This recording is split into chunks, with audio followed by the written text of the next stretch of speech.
Go hang out. Yeah, we're going to be discussing the paranormal tonight with Shadow Prophet or D. Yo, that would be Yeah, man. Hell, take the spotlight, man. Tell me what you want to know or something.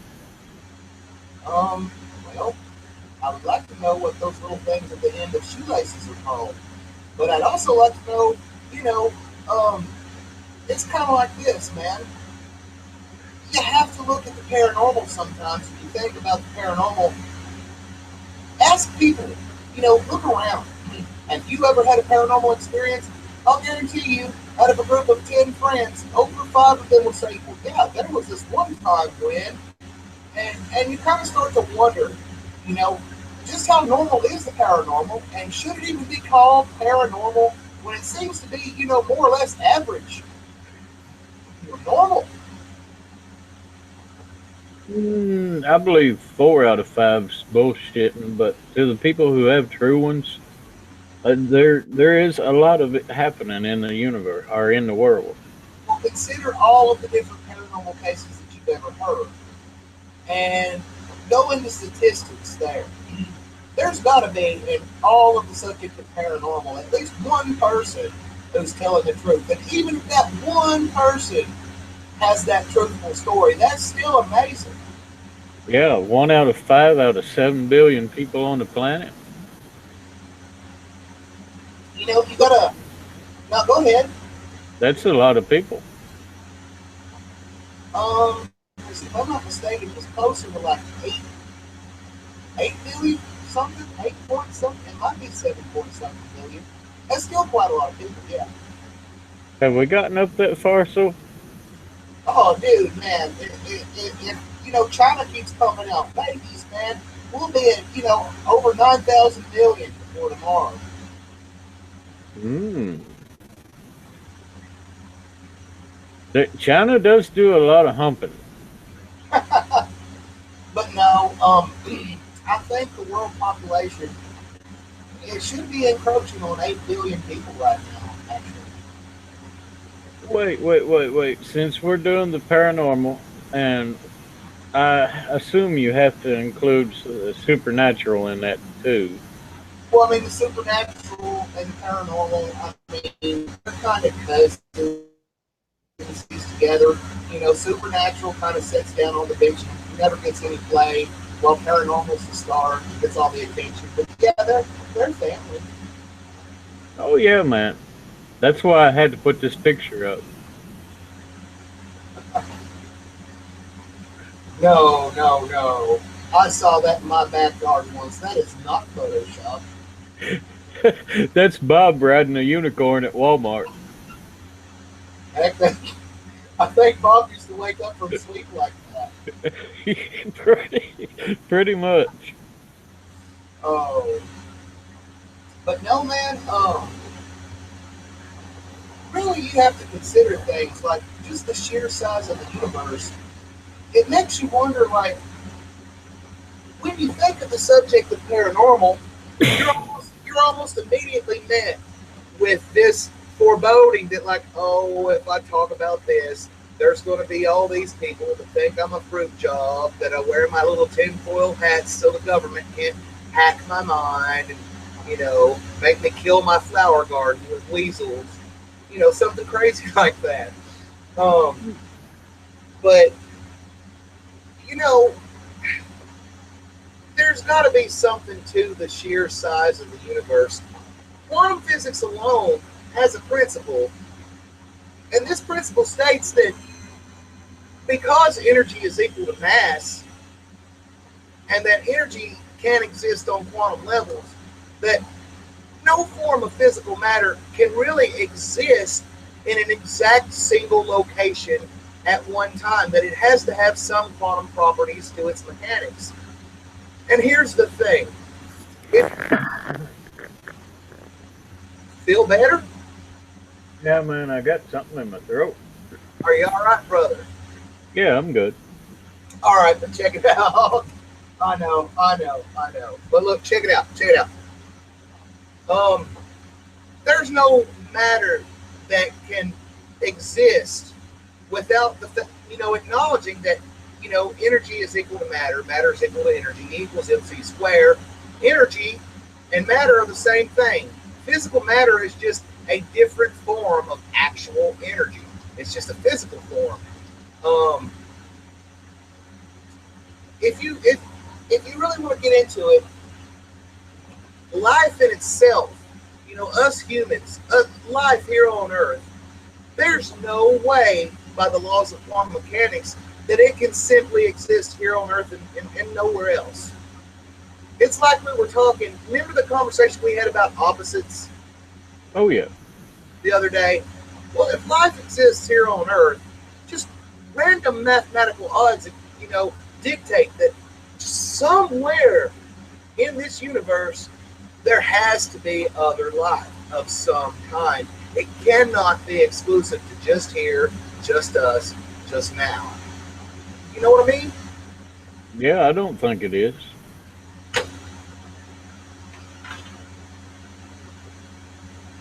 Well,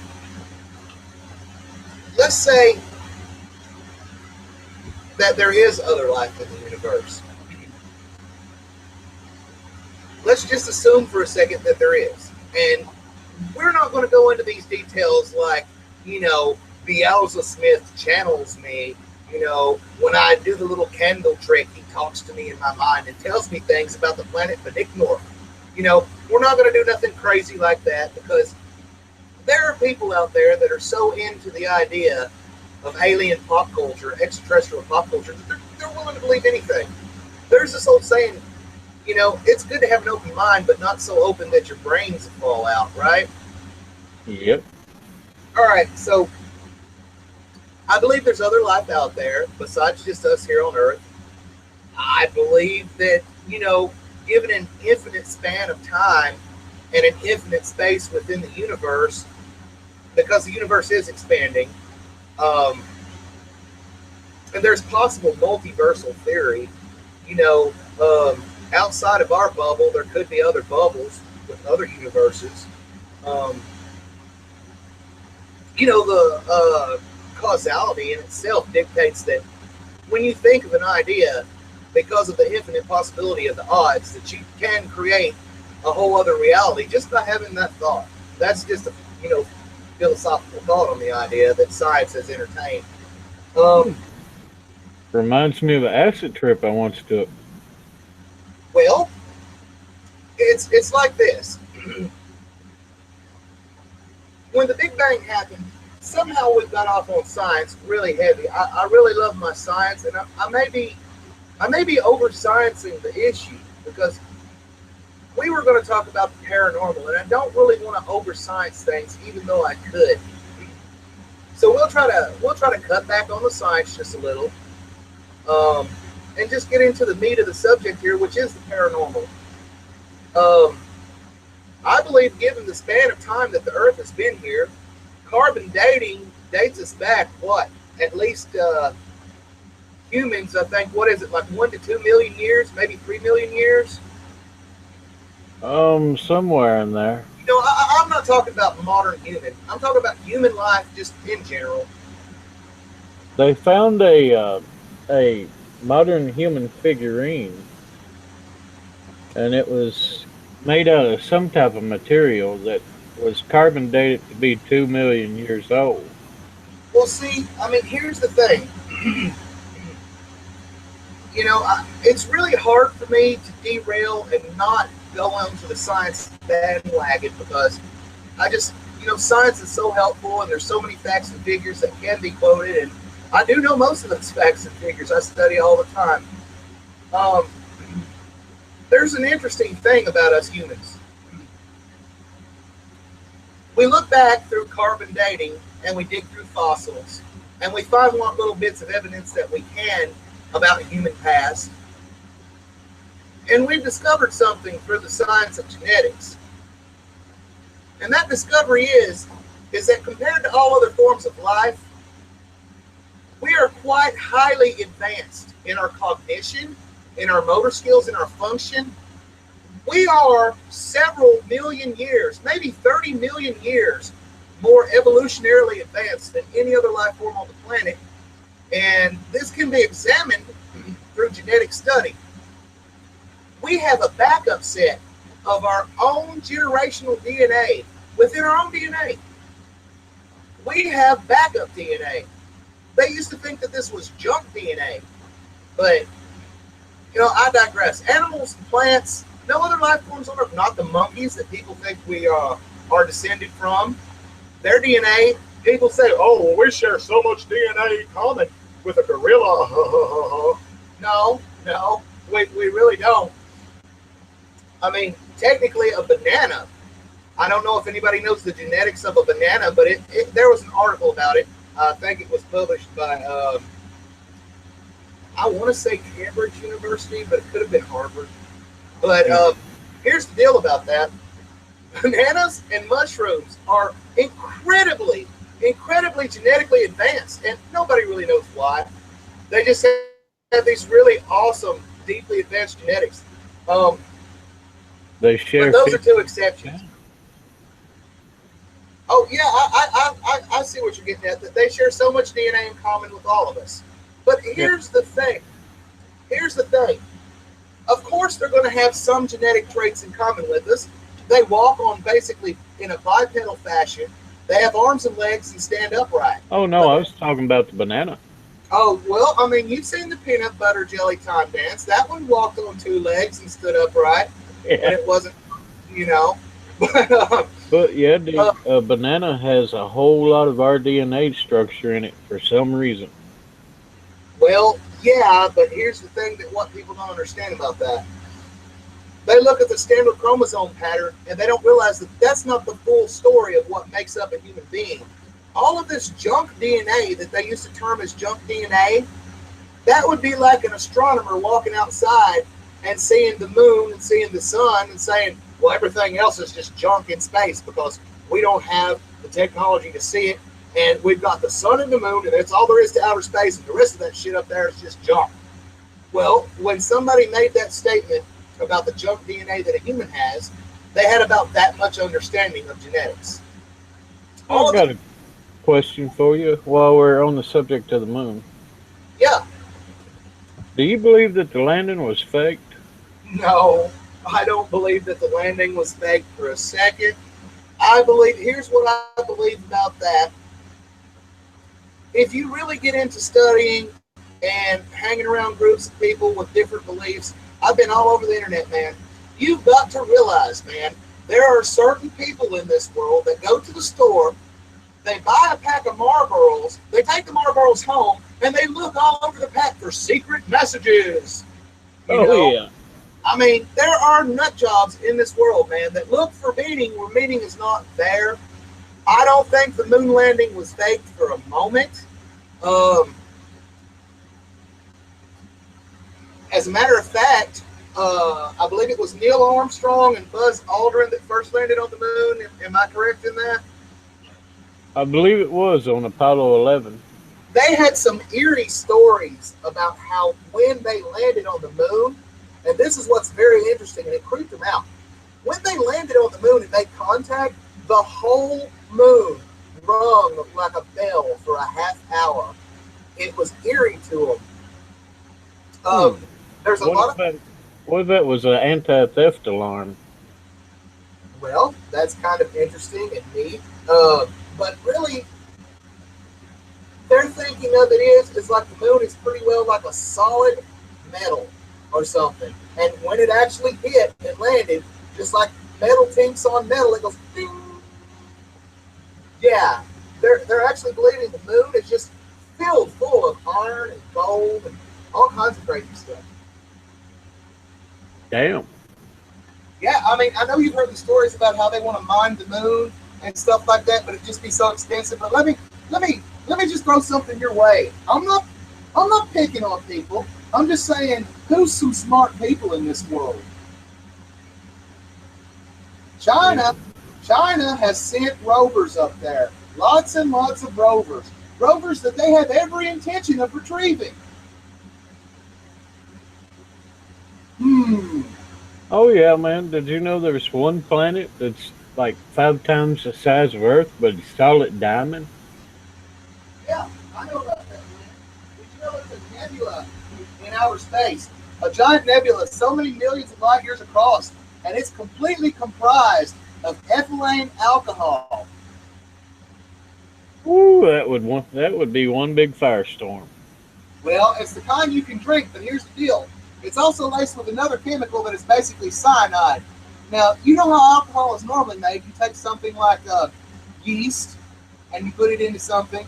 Well, this alcohol was made by, there was already a natural chemical, I forget what it was, but it was something like a, I don't know. But basically, the matter over time with the solar rays broke the matter down into a very simple form of sugar somehow. And it just turned this cloud into freaking alcohol and cyanide, man. It's crazy. Oh hell, Yeah. outer space is weird, man. But let's get back to the paranormal since I got this picture up here. Right? Because, I mean, people want to hear about ghosts and aliens. Oh yeah, I think aliens are more of a supernatural. I don't know, man. Uh, I think aliens are pretty well, rather than just being supernatural, because think about this. When you actually use the definition of supernatural, what you're saying is here is something happening of which we have no explanation for. It's a complete mystery, but it is within the realm of possibility. Um, I think rather than supernatural, I think aliens might just be like natural. You know, I think it's just a given. Yeah, I believe it's a given, but we have no idea how they evolved or where they come from. Or You know, I'll give you that subject. You can hear me right now. It's all across the world. I can barely hear you, but I can hear you. I'm giving that subject some thought. Let's just get hypothetical with it here. If there was an advanced intelligent species, I think that ultimately they would run into the same problem that we did. They would have a paradox. There would be a part of their culture that would predate their ability to understand and record it. So I think that even this other race of beings, they might not know as much about their own origin as we do our own origin. If you think about it, if they evolved naturally at one point, there's got to be some information toward the beginning that they just simply don't know.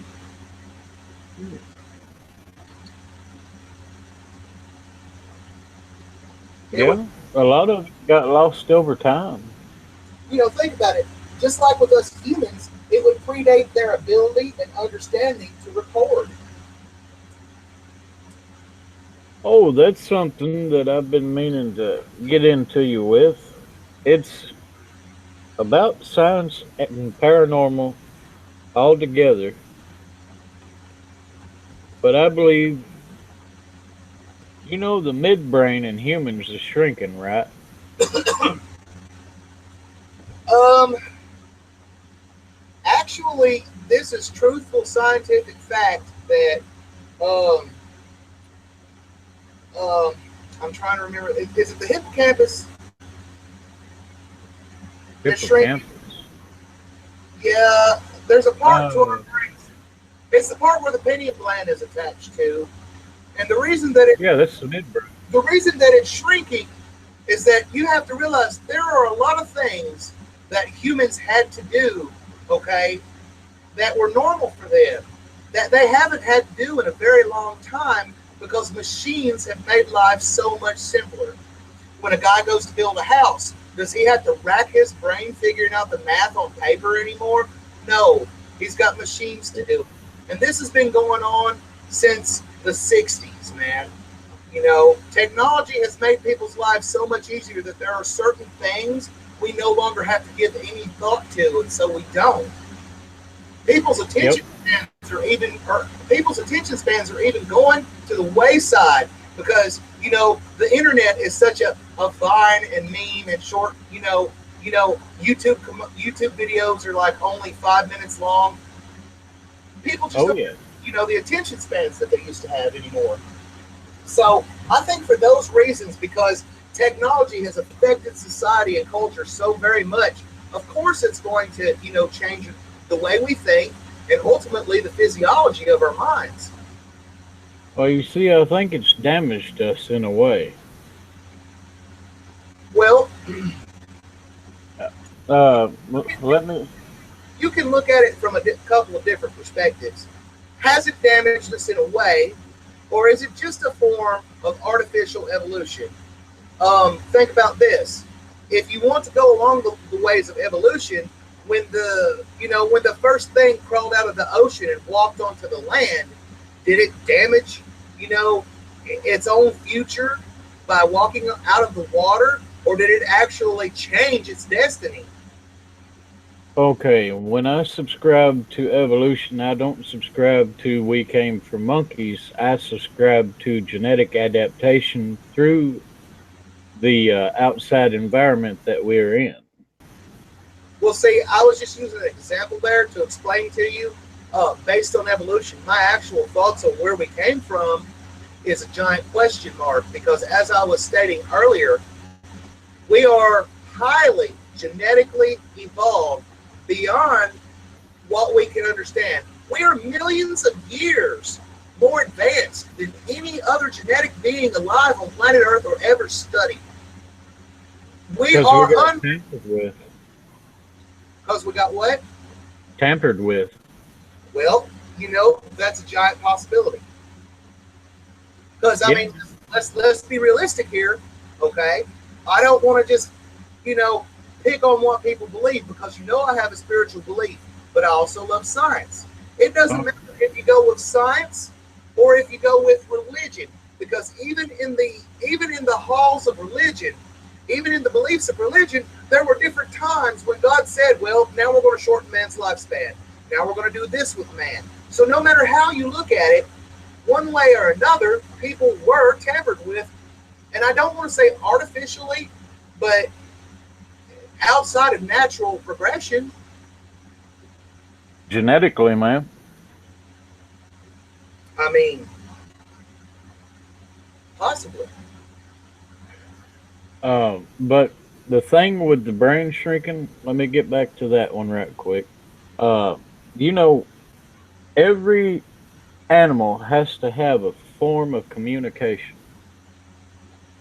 I'm just curious how goldfish communicate with one another. Is it like boop, boop, boop, boop, boop? I don't know, but they do. You know what's interesting when you talk about animals and communication? Before you go on to your thing, because I do want you to go on to your thing, because I've been doing most of the talking, and it's your turn to talk. But I do want to say this: whales.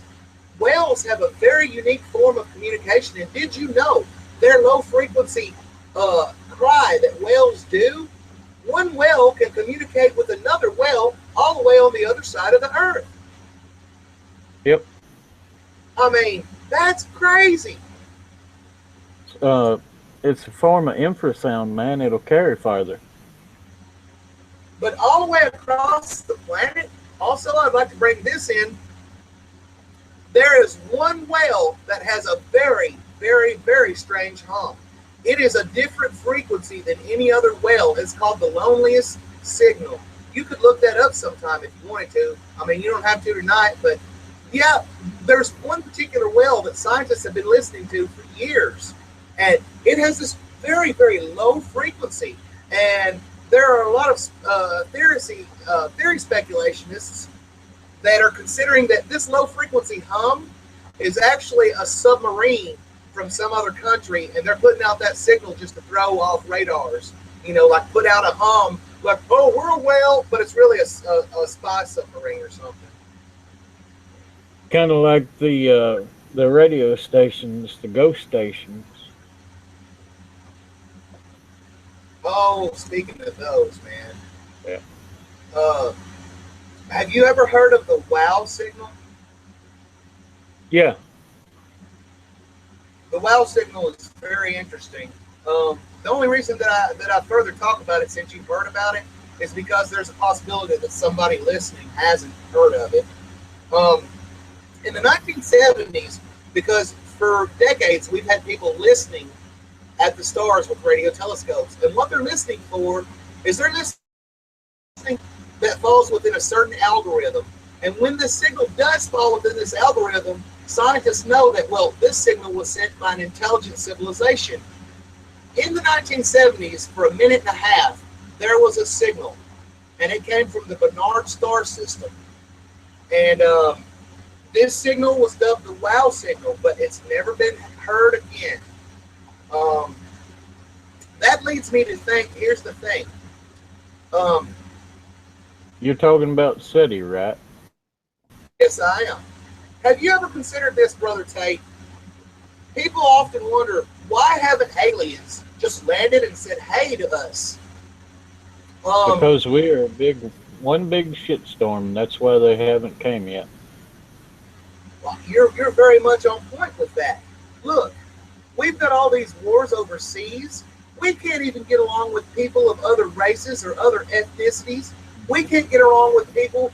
We can't even get along with ourselves. Why would a race that's intelligent enough to build, you know, a vehicle and come from the stars want to land and say, hey, no matter how advanced we are a bunch of ruthless savages killing each other. I believe the only time that they really swung by and took a look at us is when we dropped the atomic bomb. Well, I believe, here's what I believe. I believe they might be coming in and looking in on people all the time. But I don't think that they're at that stage where they're going to be all like, hey, what's up? They don't want to deal with us. They're just checking in, is my belief. Well, if you notice, man, after we dropped the A bomb, there was a big spike in all types of UFO activity, and even right before, during the World War I, World War II period. You have to consider science is kind of my go-to thing. I kind of look at science like science is my saving grace. To prevent myself from looking like I don't know what I'm talking about, I will cling to science like science is just the best thing there is. Because science is based in fact. Now, when you take all those reports that you're considering, you have to consider a couple of things. Okay? There is an awful lot of reports about people being abducted and seeing aliens and this happened to me or that happened to that person or we were together and this big light went woo, woo, woo, woo, woo, and tell him, Mama, it went woo, woo, woo, you know. But look, here's the thing. There's no way that I'm going to ever say that out of what is it? What are the statistics on reports of things like that? Up in maybe in the millions of people over time that have reported something. You could check the MUFON website and probably get a direct You know, census to that. here's the thing. I'm not saying that people are getting abducted and having things shoved up their butt and pulled out of their nose. You know, I'm not saying the little guys with the big heads and the black eyes driving the little sports cars through the universe are actually happening. What I am saying is out of all the reports ever given throughout all time, and you have to look, people just generally look at modern ufology. You have to look at some of the older stories about, you know, the Egyptians claimed that their gods fell from the sky. They came from the sky. If you think about a lot of religions, even the modern one that I'm in says, well, you know, when our guy left, he left into the sky. When he returns, he'll come back from the sky. Yep. It's, you know, I'm not really saying anything here. I'm just saying that it's not so unbelievable that things have been coming from the sky and leaving to the sky for a very, very long time. Maybe all throughout human history. Pretty much, man, since the time of the Sumerians. You know, um, I'm gonna roll me a cigarette, keep the conversation rolling, and I'll be right back in it. Come on, you can do it. I done it last night. I was swallowing a pill. Ah, I got a it's a bird throat, man. It takes me forever. Alrighty, man. But the thing about communication and the midbrain in humans, I believe we're de-evolving in the ability to communicate properly. I'd just like to take this time to say, D, evolving. Thank you. Thank you very much. Well, the reason that I believe this is I believe that before written and spoken word, we communicated telepathically. I'd like to tell you an interesting story that I don't really care to tell because, I mean, ultimately, me and you are both on here, and I don't think anybody that's listening knows my real name. Mm-hmm. But I have an interesting story to tell. Look, I'm not one of those New Age believers. I don't believe aliens talk, to me in my sleep and tell me things. I don't sit and ask my imaginary figments of my imagination, hey, what's life like on planet Clip 2? Do the trees grow upside down? And I don't wait for the answer that I imagine.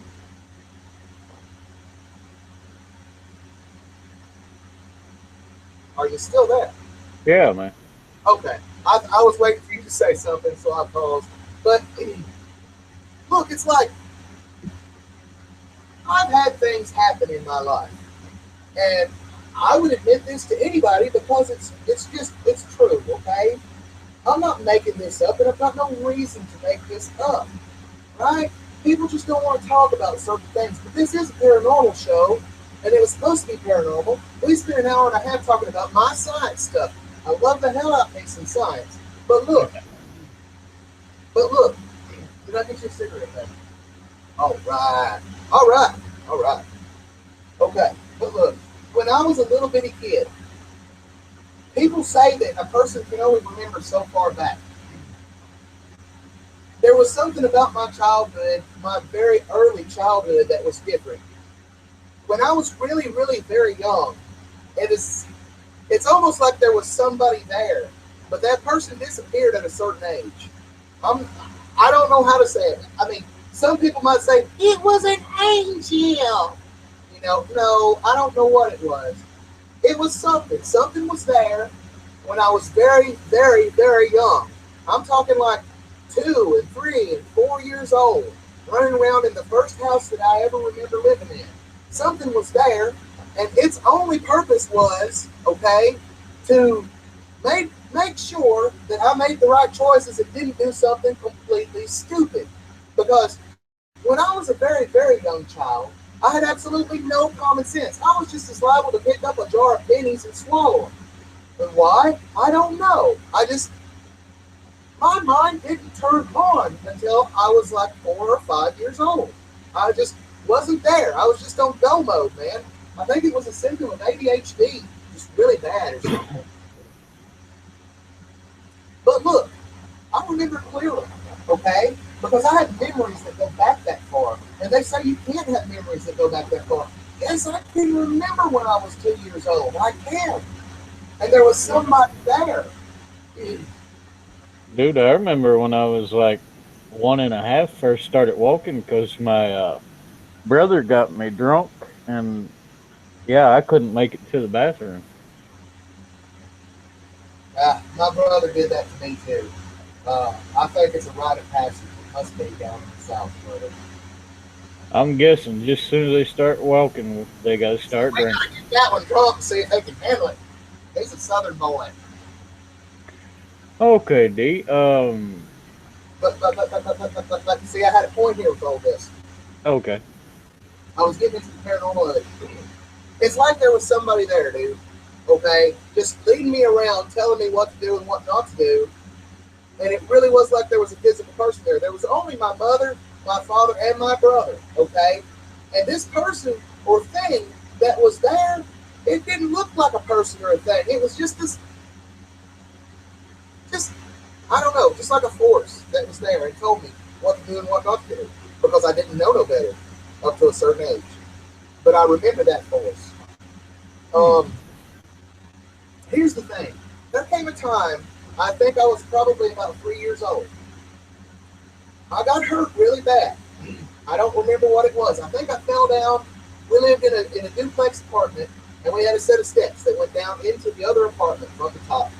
And the people that lived, in the bottom of the duplex were my friends, and I liked them.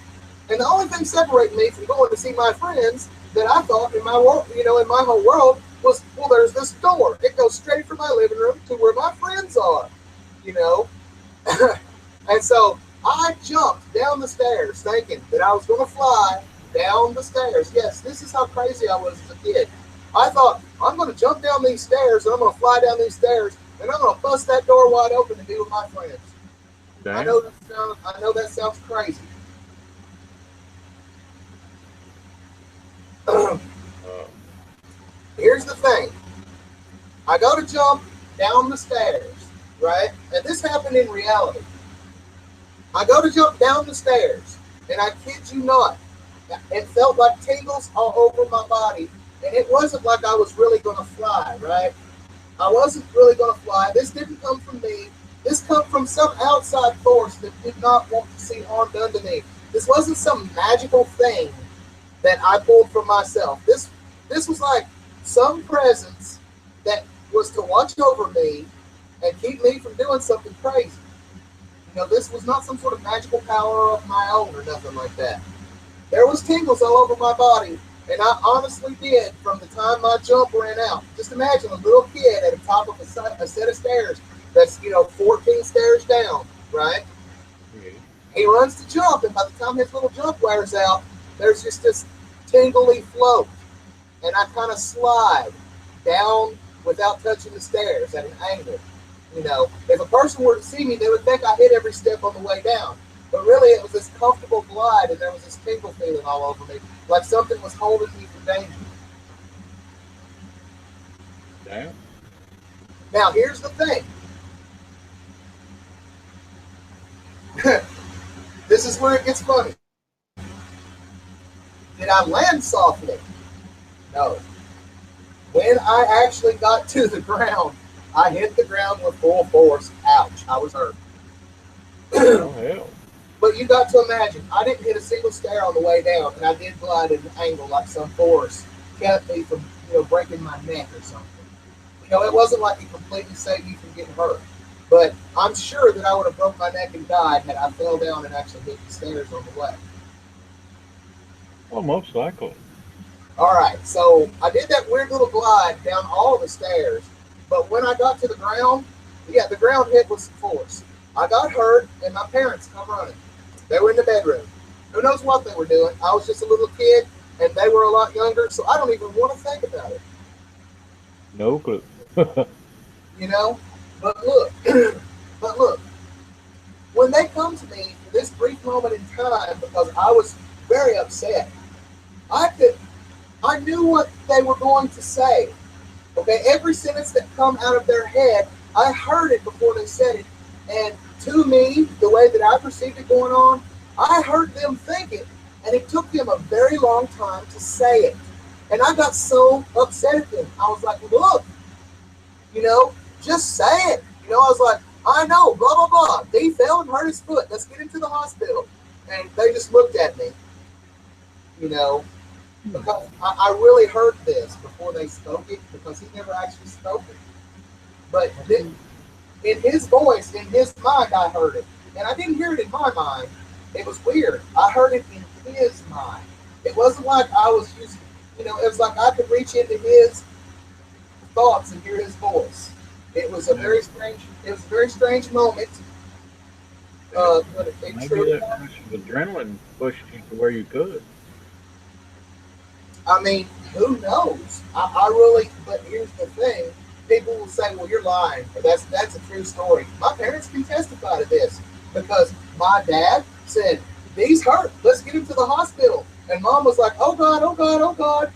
And I said these things, quoted to them. And then dad was like, well, let's get him in the car. And then I quoted that too before he said it. And what really got it was it took them much longer to process and say it than for me to actually just pick it out of their minds, and it was there.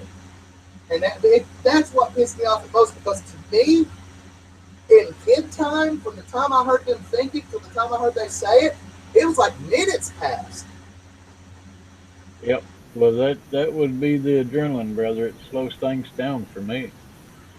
I mean, you may be right, but I mean, I had a whole conversation with my parents, and they just thought. and they can both testify to this. They didn't speak a word. I mean, both their chins were practically on the floor. Hmm. Um. Okay, I need to screen share this with you. All right. Have you ever heard of the Akashic field? The Akashic field. Yeah. You're gonna have to bring it up. Akashic field. Let me skim over this real quick.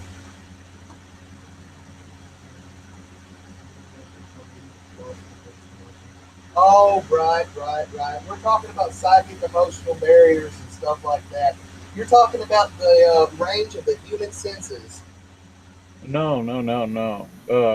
It's the records of all human knowledge is in this thing called the Akashic field.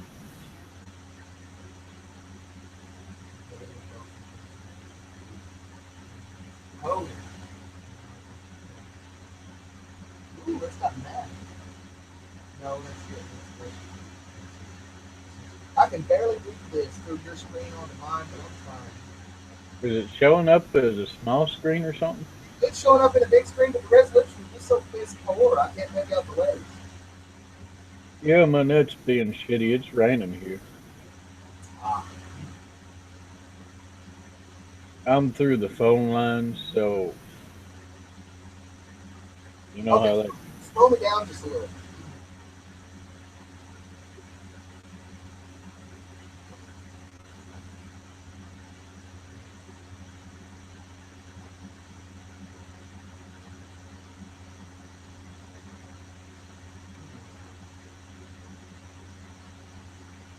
The way that I'm reading this, that they're okay. Now it's the sum and total of all human knowledge, correct? I got it highlighted in blue, the basis of the theory. Throughout all time, it's the collective knowledge of all humankind. Pretty much. Okay, and here's the thing. So what they're claiming is this is a force that, for whatever reason, that sometimes people can tap into and use. This is where maybe thoughts and ideas and inspiration comes from. Am I taking this correctly? Yep, and this field contains all human knowledge from the past, present, and the future. But here's something that I've really got to throw at you. I had never heard of this cosmic field thing, but I do believe that people can have knowledge just bestowed upon them for no other reason, just a miracle. Because I have made realizations on subjects in physics that I had no understanding of whatsoever, and it's just because suddenly in my mind there the information was inexplicably.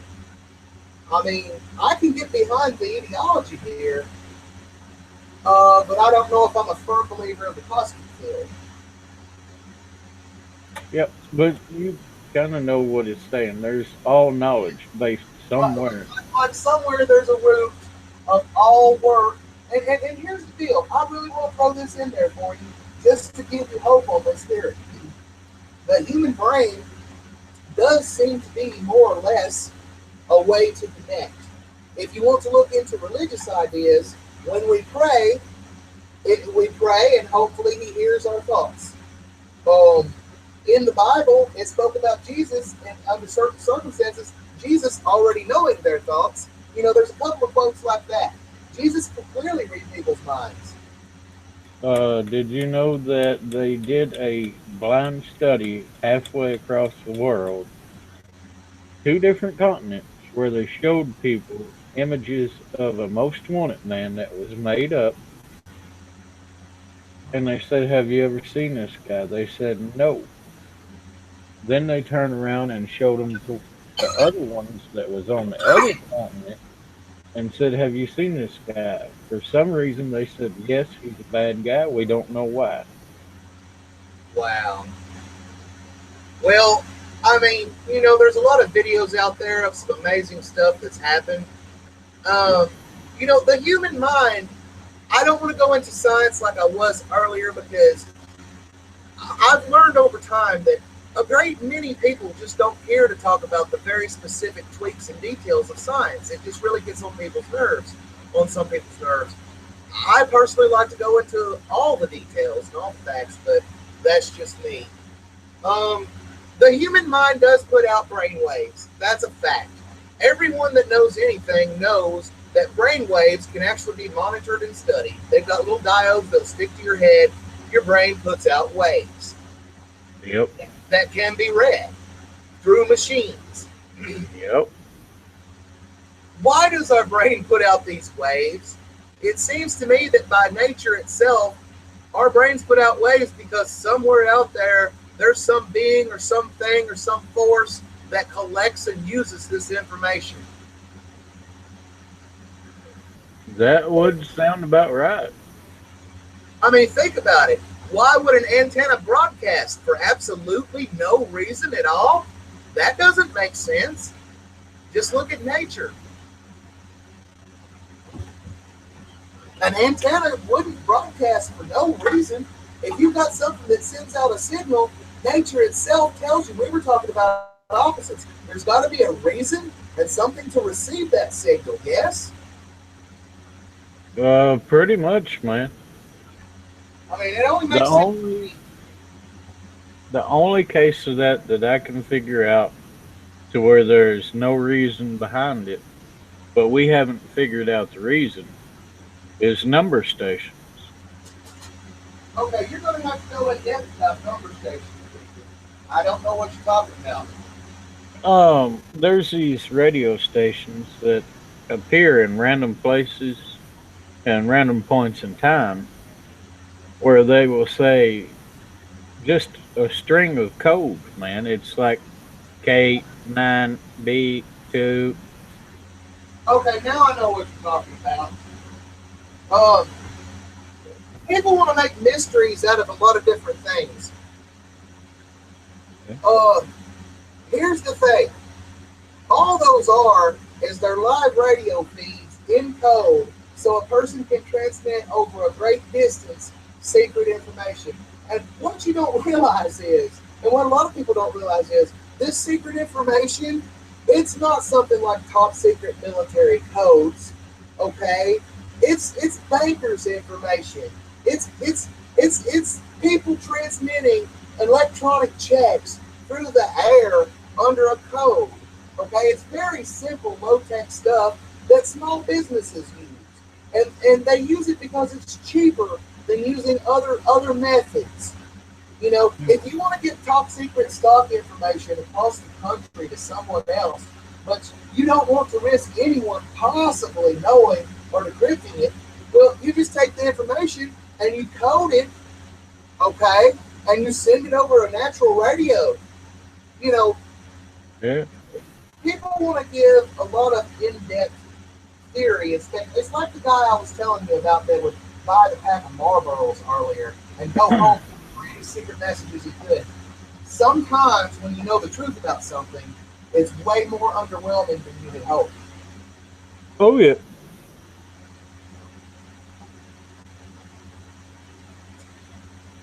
But yeah, that's the only thing that I can think of to where that sends a signal, but nobody receives that we know of. Well, I mean, I'm just saying, you've got to understand, man, these electronic banks that work all the way across the country, they've learned this is people's money and their livelihood. You can't trust the internet or Windows for that matter. There's only certain types of security that will work. Oh yeah. Um, but yeah, back over to the akashic field, the midbrain, and telepathy. Right? Okay. You ask the I, questions and I will answer them because I am totally in mojo mode. I'm not in talking mode, I'm in more like answering mode. So ask the great Oz. I shall give you the best I can. do you think that once upon a time we were a collective that had no form of spoken or written language?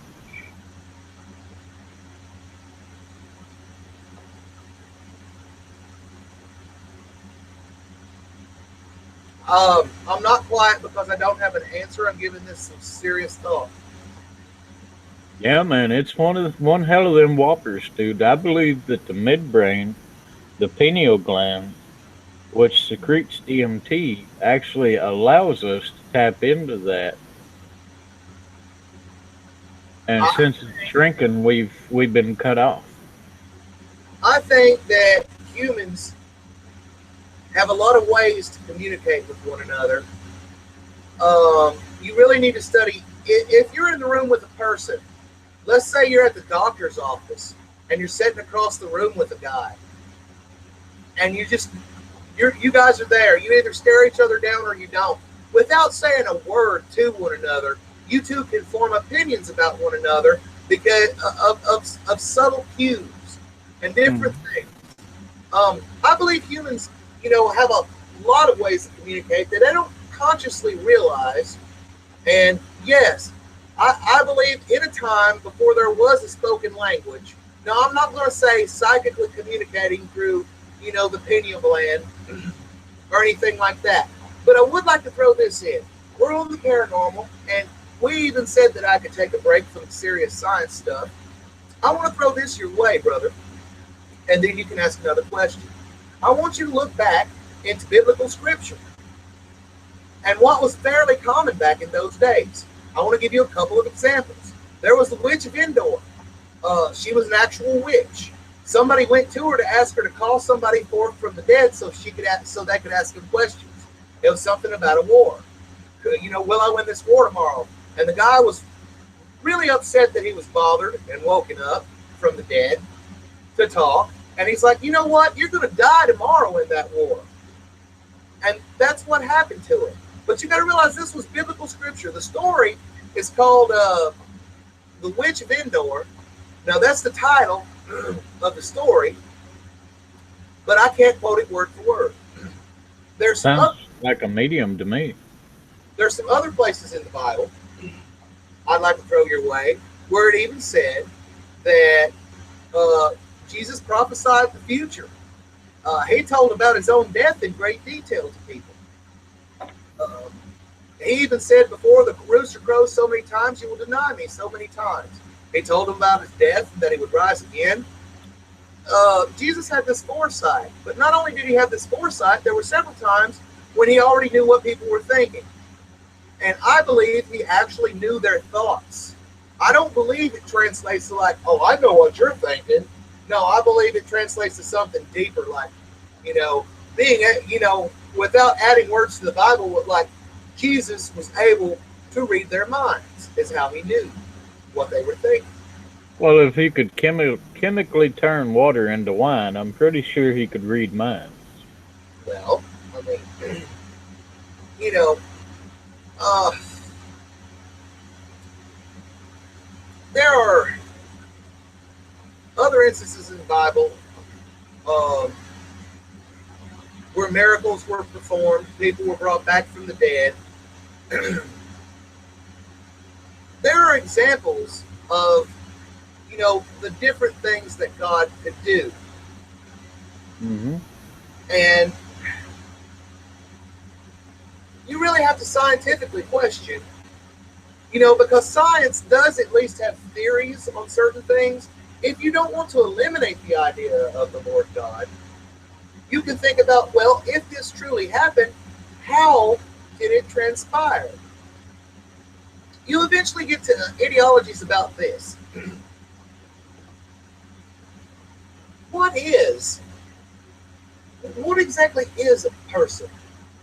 If you really want to get into it, I mean, if you get your arm chopped off, they can give you a prosthetic arm. If you get your foot chopped off, they can give you a prosthetic foot.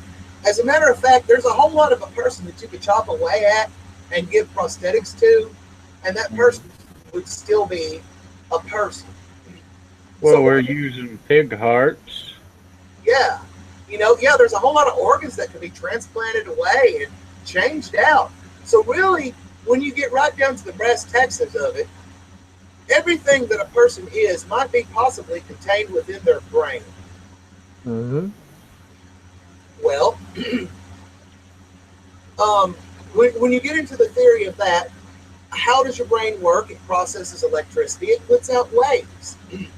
There's a Yep. physical there's a physical law, and I'd like to say this because this is factual science, and I love to take my time to do that. Um, But the physical law is this. It's the physical law of energy conservation in physics 101. Basic physics, man. Yep. Energy cannot be created nor destroyed from nothing. It cannot be completely destroyed. It has to, this is a physical law, be converted from one form of energy into another form of energy. This is a physical law. So, if our very consciousness is a product of energy, and which is proven that it is because our brains even put out waves. Our brains run off of electricity. Our consciousness is energy. Our soul might be some form of energy. Now, Yep. if the physical law of energy conservation is true, then our souls cannot be destroyed by physical death. Our consciousness can only be transformed into another form, moved to another form. I'm hinting at an afterlife here. Yep. That's also where scientists say that the pea brains between dimensions could only be pierced by energy. Well, I mean, I could go very deeply into dimensional theory. I really don't want to tonight because that would require me going back into a science topic, and I don't want to bore people. We were supposed to be talking about the paranormal, and somehow we got off We've, the paranormal and supernatural. we've integrated paranormal into the science. I know, and I love to do that. I love to do that. Oh yeah. Um, but just for the sake of the listener, ask us another, ask us a very paranormally question. We'll see what we can come up with. Hmm. Very paranormally question. Yes. Do you think ghosts could ever physically touch somebody? No. Or do you even believe in the idea of a ghost? I absolutely do. Um, and here's why. Imagine this like we were talking earlier, the body, right? The Mhm. body's made out of physical mass and carbon. No matter how you look at it, you might think your body's special, and maybe to you it is, maybe somebody else it is. But the body is made out of physical matter, which basically is subject to the same physical principles as all other physical matter in the universe. Now, when the body expires or decays, because basically you're going to turn into dust. Worms are going to eat you. Your body someday after you pass away is going to decay. It's not going to stay a body forever. It's going to wither into dust. That's what will happen. Therefore, when your body passes away, you've got your mind, like what we were talking about, and your soul, but you've also got your body, which is your vessel. Yep. Okay? That was yours. And it too, because it's energy and it decays away, must have another form. It's energy. What was within it? Because think about it. Within your body is a whole lot of energy as well. Yep. Its energy as well must transform. Now, on to the question. Do I believe a ghost could ever physically touch somebody? No, I do not. And here's why. Mm. I believe that our energy passes on into another form and it is no longer physical. Therefore, it cannot have physical interaction. Okay. I mean, that's just my belief. And but could a ghost give a person a sensation or cause something to fling from a wall because it was so upset? Energy is capable of things, brother. Yep. You have to realize just because it can't physically touch you doesn't mean that it's useless and can't do anything. Okay, brother. Now I will break this law only one time. All right. I'm part Native American, and from what I was told, is we're not supposed to speak of anything like this after dark. Really. Because, like, look, we've had this talk. I am mostly Native American, but somewhat Spaniard. So, but here's the thing, I know nothing of my Native American heritage. I had a At great all? great, no, not at all. I had a great great grandmother, right? Yeah. And she was a full blooded Cherokee princess. She was a woman of impeccable honor. When she left her tribe and her village, she completely disowned them and they completely disowned her. She lived as an American wife, as an American woman. She had absolutely no ties to her Indian culture whatsoever. Huh. So, so no, no one in the family knows anything of our Indian roots other than, my great great great grandmother was a full blooded Cherokee princess. That is it. Well, basically, after dark, you're forbidden about speaking of any type of spirit or any windows you may have open. You're supposed to cover them up. Well, what if there's a fan blowing and it's hot outside? What You're if I just supposed say, to keep what them if I just, covered and closed. what if I just say no, spirit, no? Well, you could do that, I reckon. Go ahead, bro. They were talking more about I can't pronounce the damn name. My tongue can't form the word, but it's a slope-eyed giant. That's what they were talking about. Basically, Bigfoot. Keep your shit locked up at night, or he'll reach an arm in.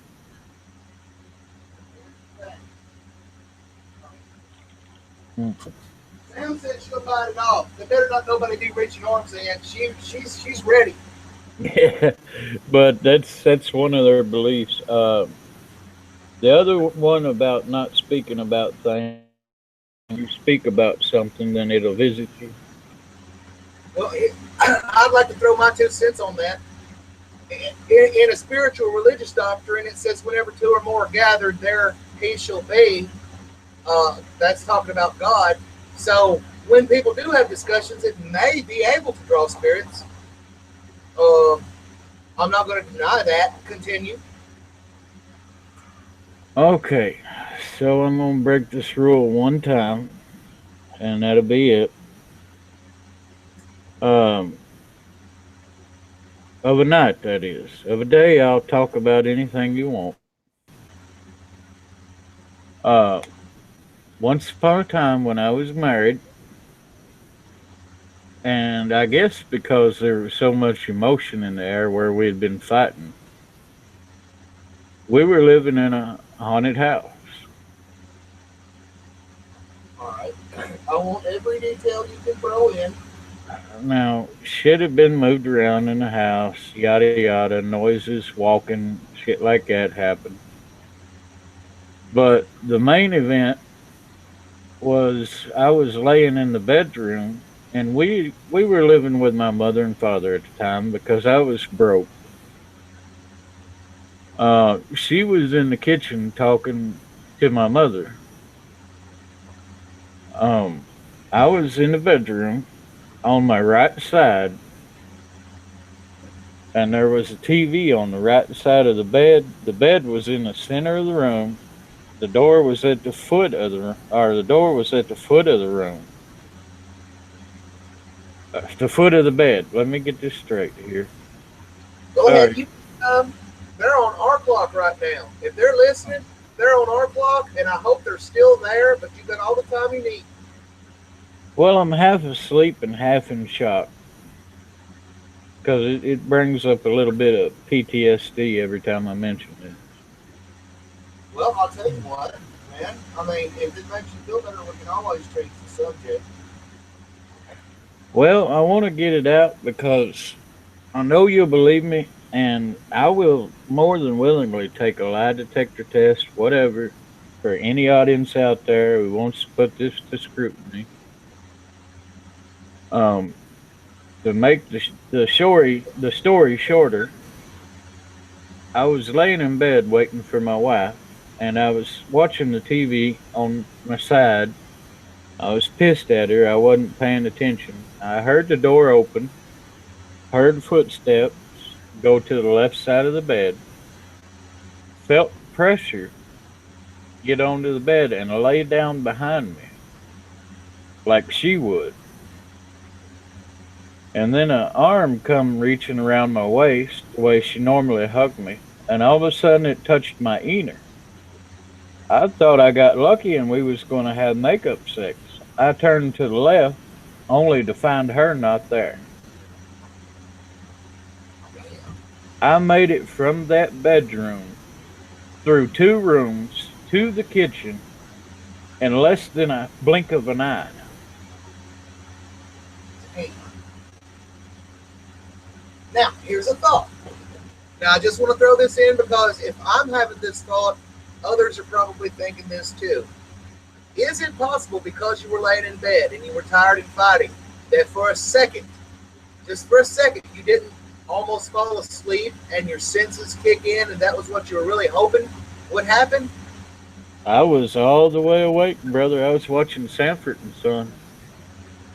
I love that show. Yep. Uh, did you ever tell her about it? What did she think? Well, when I made it to the kitchen, I couldn't speak for about a minute or three because I was in shock. When I finally did tell her, she laughed at me. People tend to do that sometimes. Yeah, I mean, that was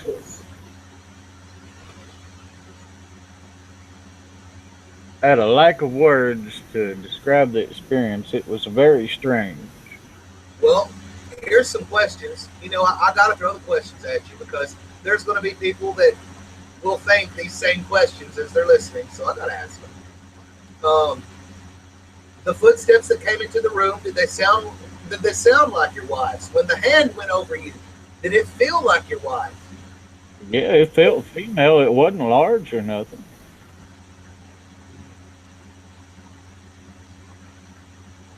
You know, people have a tendency to just disregard things that they can't accept or don't understand. You know what I mean? Um, Yep. I have a similar story that I would like to tell, and this truly happened. I've had several uh, what I would deem paranormal experiences, and we're finally actually getting into the paranormal of it, and I'm glad we're here. Later on, because this one's going to be clearly a longer video than what we're used to making normally, so you might want to chop this up later. I Um, will try. but when I was 14 years old, I'm just going to name some locations because people won't know exactly what we're talking about, but you will because you're familiar with the area. You know Yep. where you know where the Falcons Nest Market is. Yep. All right, you know where the car wash next to it is. Yep. Well, a long time ago, before there was a car wash there, see, my family's lived in that neighborhood ever since I was a small child. Before there was a car wash there was an old house there, an old two-story house.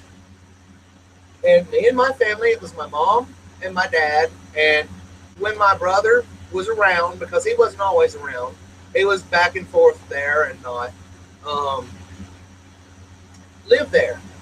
Uh, well, I had my own room. I changed my room 3 or 4 times while I lived in that house. It was a two-story house. I had a lot of really strange experiences in that house, and I'd like to tell you a few of them. And you feel free to ask me all the questions that you want to ask about it. Um, but I want to get these two experiences out of the way with a lot of detail. Okay. When I was very young, about 9 years old, I wanted to have a room on the second floor of the house because the entire second floor was basically uninhabited.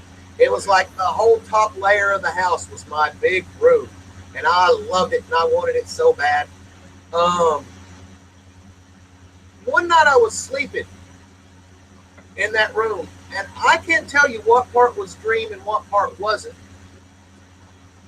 I can't even tell you if I was dreaming. I know that at the end of it, I woke up. But here's what happened. I was floating above my bed, okay, and I don't know why, but only like about a foot above the mattress was I floating. I couldn't move. I was pretty much paralyzed. I could move a little bit in my neck, and I could move my eyes, and I could breathe comfortably. Um, there was this little tiny black being that looked like a three-dimensional shadow. And when I say a three-dimensional shadow, I don't mean a shadow that was cast on the wall. I mean, it looked like a shadow, but it was just standing out in the open. It wasn't reflected onto anything. It wasn't, there was no surface for it to stand on. It was three-dimensional and there, you know. Hmm. And it walked up toward me as I was floating.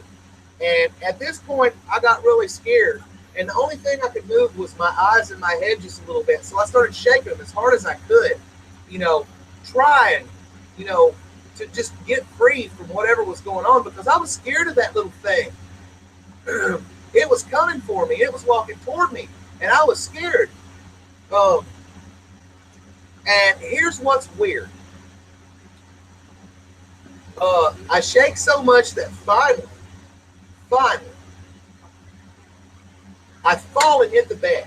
Now you got to realize I'm pretty well floating a foot off of my mattress, and I hit the bed. But at that moment that I hit the bed, I don't know if I woke up from a dream or if it was even a dream at all. But here's the thing: I did impact the mattress.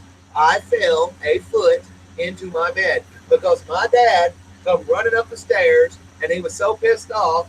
You know, he's like, "What are you doing jumping in the bed? Don't you know it's 3 o'clock in the morning?"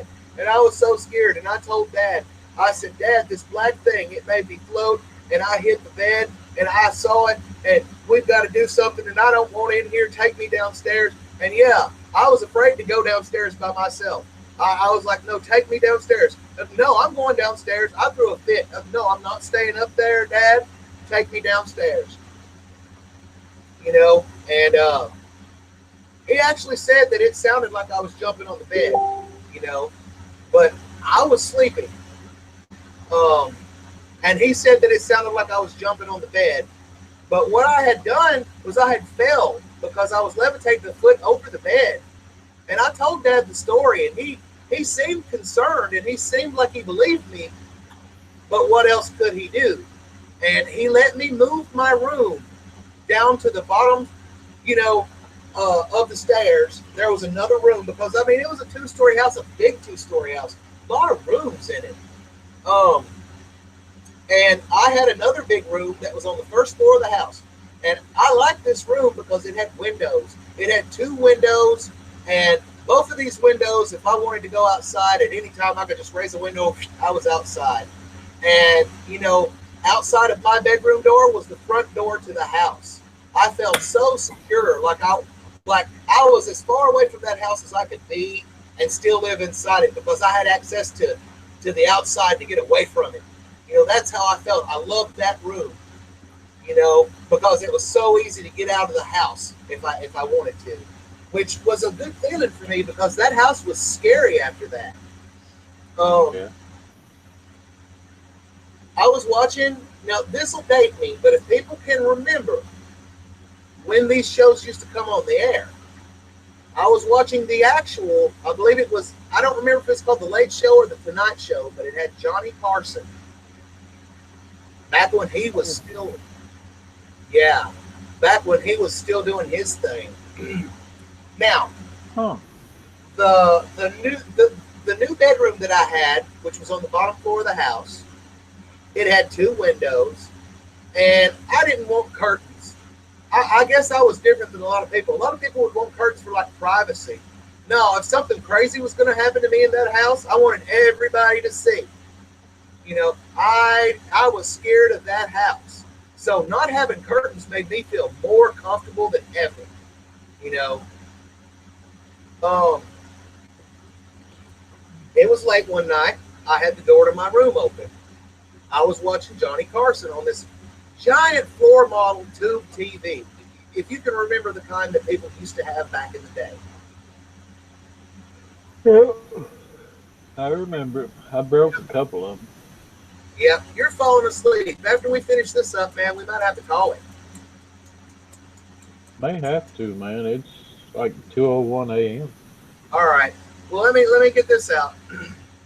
Anyway, the it was dark. It was late. It was like 2 o'clock in the morning, and the only thing you could see was just pitch black. Part of the stairway that went upstairs to where I used to, that room that I wanted out of.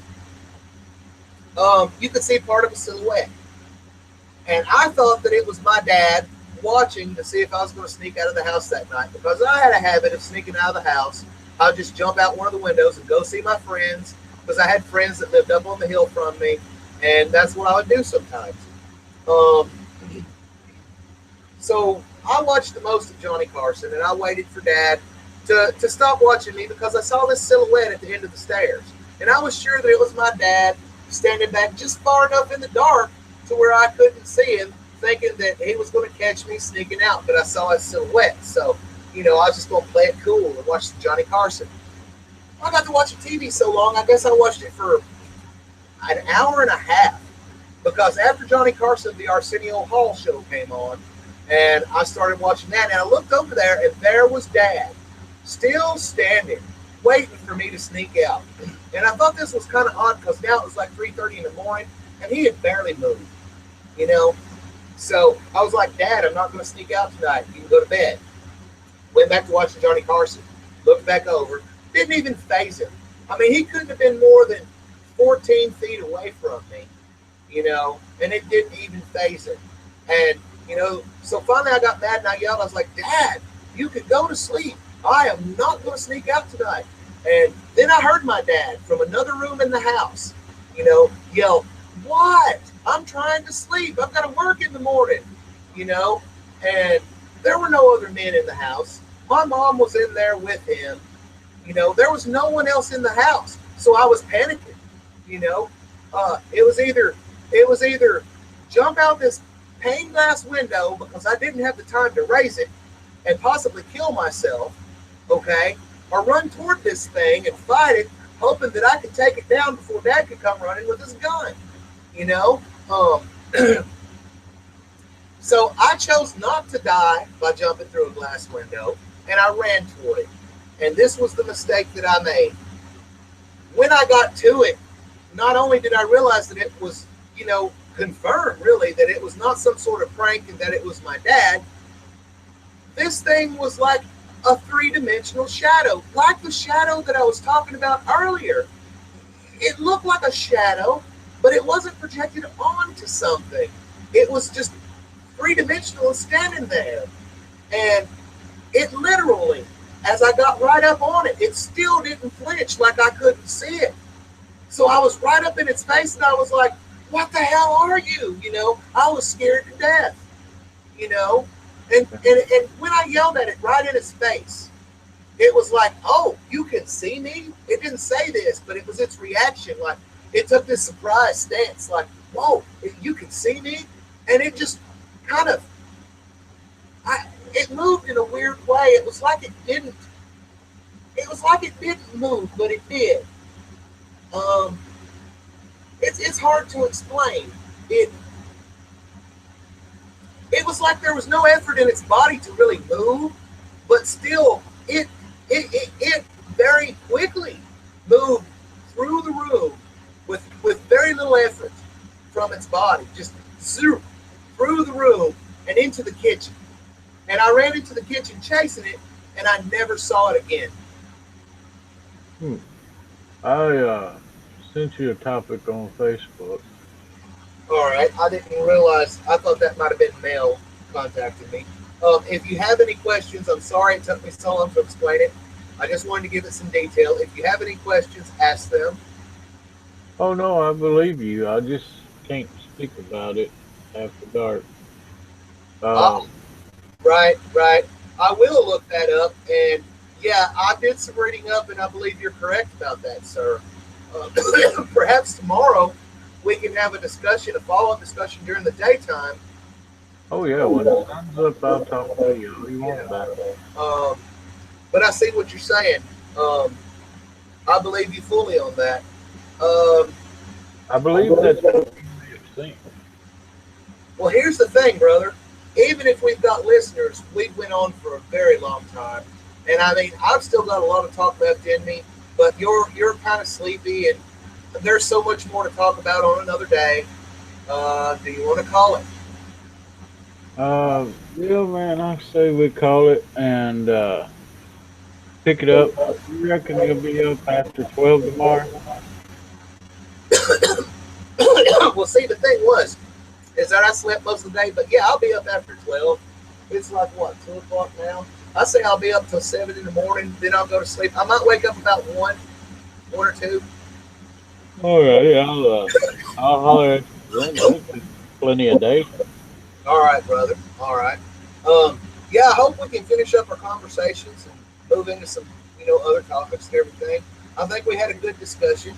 Um, Yeah. yeah, Unfortunately, I'm limited on how much I can divulge at this time period.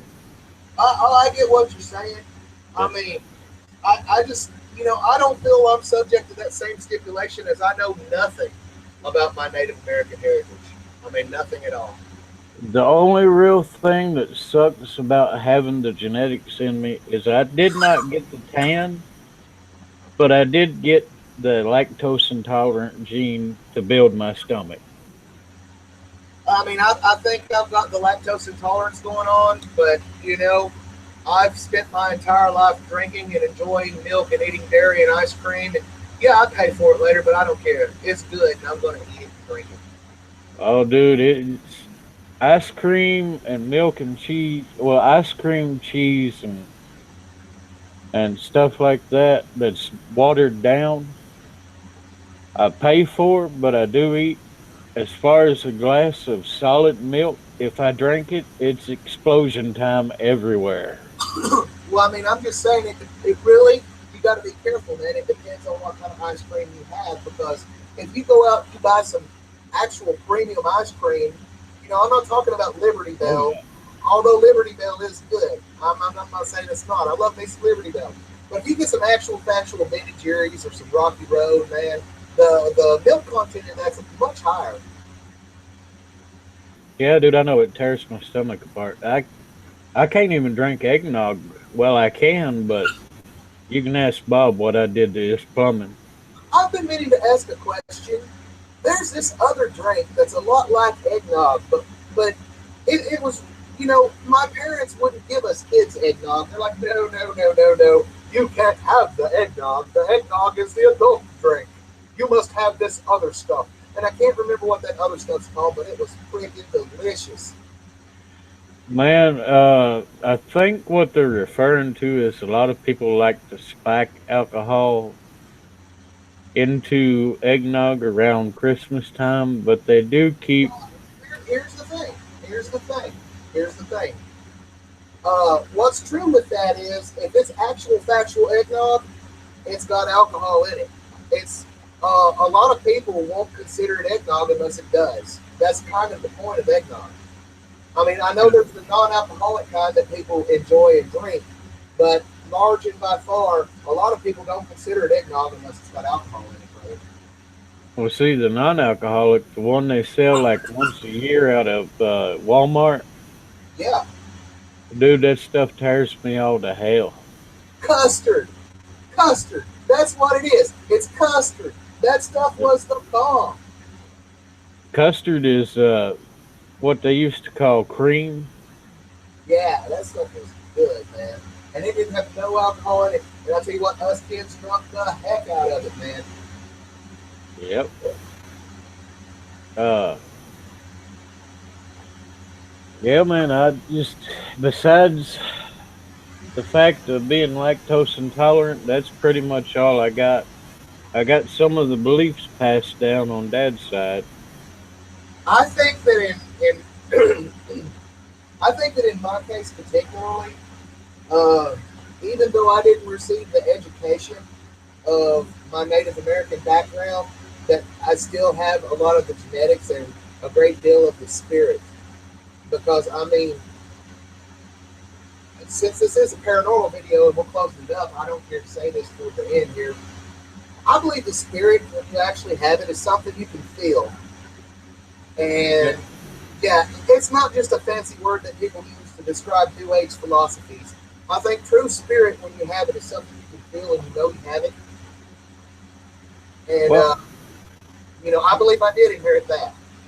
you do know that pretty much all other tribes feared the Cherokee, right? Well, here's the thing about the Cherokee. If you really do your studying, uh, the Cherokee were a fairly advanced tribe.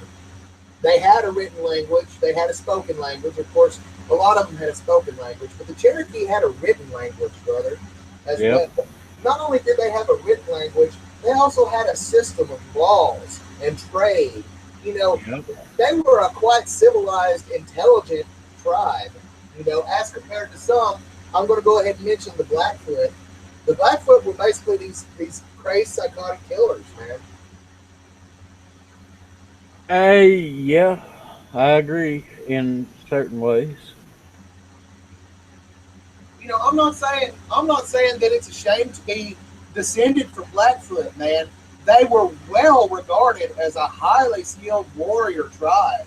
They weren't pansies or Oh yeah. nothing.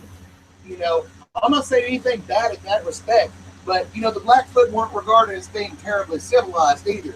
The Blackfoot were definitely the ones out there killing and raping and pillaging and harming and burning. Yep. And the Cherokee defended him off. I told you my great grandmother or great great grandmother was a Cherokee. Yep. Did you know that the Cherokee believed in the spirits? The only thing I remember about all of what the Indian beliefs go, my grandma did say one thing. She only ever said one thing that my family can even recall about her Indian heritage. But she said this: the reason that she chose to go to a Christian church when she married her husband was that even among her own people, they had a belief of a great pale white God. He wasn't red like them, he was pale, a great Yep. pale God. And she believed that, the Christian God was the God that her own people worshiped,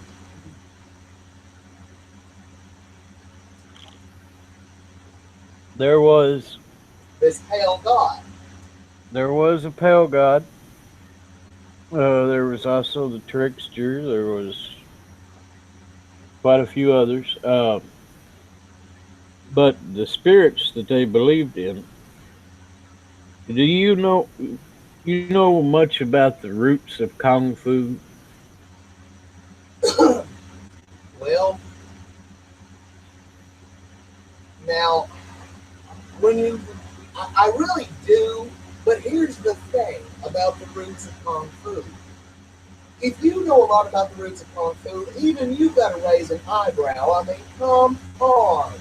The stories that they claim the roots of Kung Fu are based in was like basically like when you get right down to it, oh, well, this first guy, he was a god. He was a god and he taught us how to do this. He was a deity. I ain't talking about that. I'm talking about the way that the guy who invented it come The up with guy, it. the guy who invented Kung Fu said that he got Kung Fu taught to him by a divine source. Him and like three other disciples. And those disciples went around teaching it to their monasteries, but they basically said that they learned it from deities. That guy is weird because I heard the origins come from when a crane kicked the tiger so hard it broke the tiger's neck. That's one of their mythologies about the crane style. You're talking about one style. I'm talking about the origins of Of Kung the whole Fu. thing. Yes. You need to wiki this stuff, brother. It's actually an interesting read. But Okay.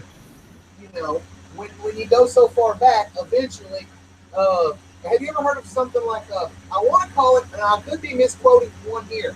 Have you ever heard of the Xing Dynasty? Yeah. That's Xein, I believe. Yeah, it sounds Chinese. Well, here's it. Well, I mean, what the hell do you think Kung Fu is? It's not Japanese, brother. I know karate's Japanese, but I'm just saying. Well, here's the thing. I don't want to misquote names because it's been a long time since I read this article, and it was just a Wikipedia article. There were these travelers that they were basically soldiers for some sort of important king, and they were traveling, and some sort of deity come down, and he actually taught, and it was a deity. He actually taught each one of these people a different style of kung fu. You know, you had the dragon, the tiger, the crane, and so forth. You know, Yeah. now later on, some of these masters mastered the other styles of kung fu as well. And that was how your kung fu masters regarded themselves. You know, um, the one that specialized in the crane and was taught the crane to the other, and the other one taught the one to the other, and eventually they ranked themselves up. But not all of them ever learned all styles.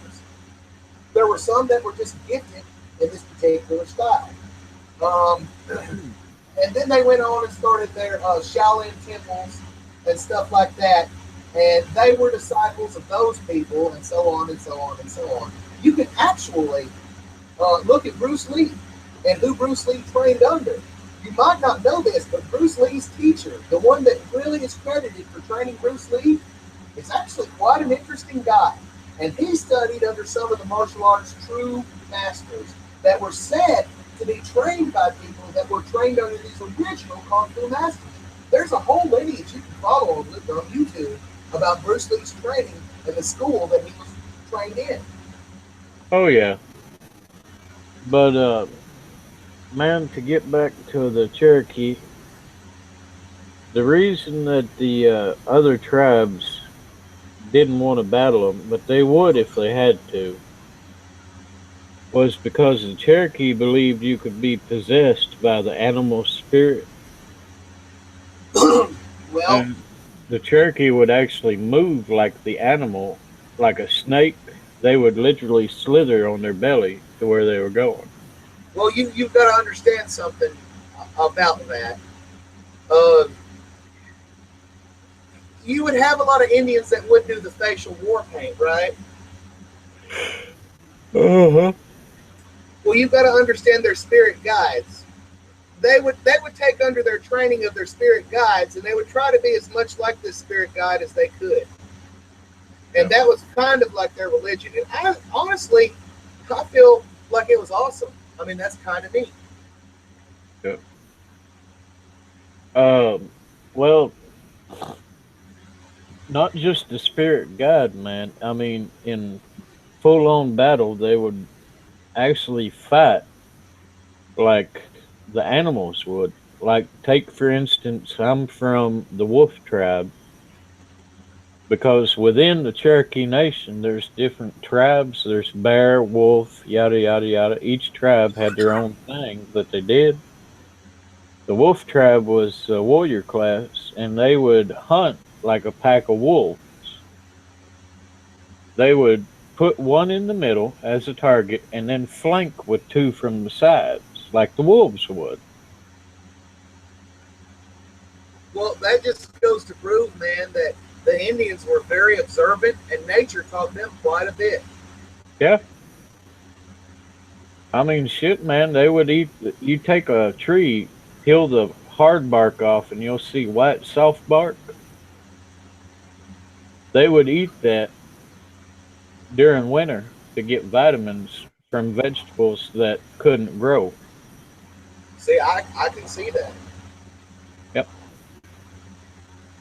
they would, man. A lot of older people would go out and get that soft, white underbark off of trees and boil it down when they had nothing else to eat.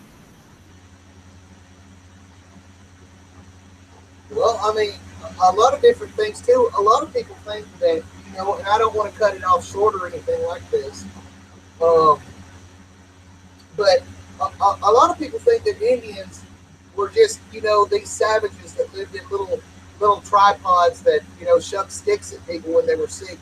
They knew to boil the bark of a tree would make medicine. And do you realize that that's where we get aspirin from? Is the bark of a willow tree?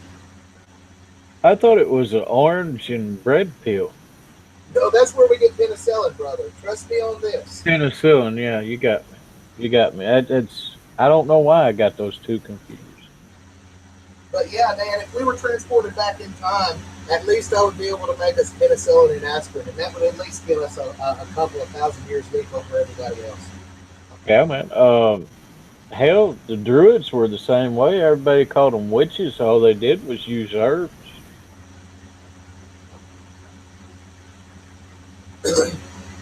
Well, I mean, yeah, then come think of it, they were pretty fond of that herbs, wasn't they? Oh boy, they love their herb, man. And not only that, they also had fire water. I'll tell you what, Indians knew how to party, man. Yeah, man. The only reason I mentioned the Druids is because of the Celtic blood in me. I know a little bit of history about them too.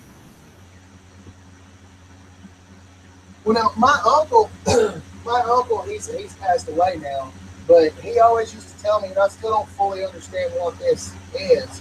But as a religion, he would tell me he was a British Celtic. I still don't know what that really means. Celtics worship nature. They were a pagan. Ah, he did tell me something about nature. Yeah. The real Celts before Christianity came in and raped them. They were pagans, dude.